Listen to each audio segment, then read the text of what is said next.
The word jihad is mentioned in the Quran about 41 times. The words mercy, peace, and compassion are mentioned about 355 times. Yes, come in. Come on in, Riaz. Sit down, please. Contrary to popular belief in most Western cultures, Islam is a religion that preaches peace and tolerance. Yes, Patricia. If Islam truly is a religion that preaches peace, then how come the world's most troubled spots, the West Bank, Afghanistan, Pakistan, Iraq, they're all plagued with Islamic terrorism? Well, that depends on your definition of terrorism. Some might argue that the U.S. invasions of countries like Iraq and Afghanistan are also acts of terrorism. No, those were acts of war to get rid of despotic regimes. Or a means of getting at a country's oil. Conspiracy theories. Well, May I? Yes, please. Go ahead, Riaz. Mr. Khan is right. I mean, if we're talking about terrorists, the world's biggest terrorists are the white superpowers. Come on now. No, really, stop and think about it. Explain 9/11.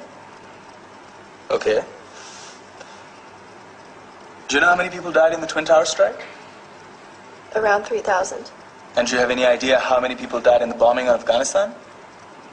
Take a wild guess.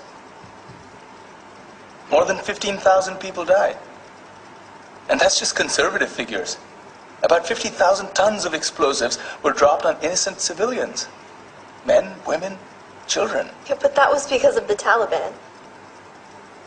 Now that you brought it up, did you know that the Taliban was a creation of the CIA to fight the Russians? Whatever. They were still harboring terrorists. Yeah, right. Terrorists that were never found.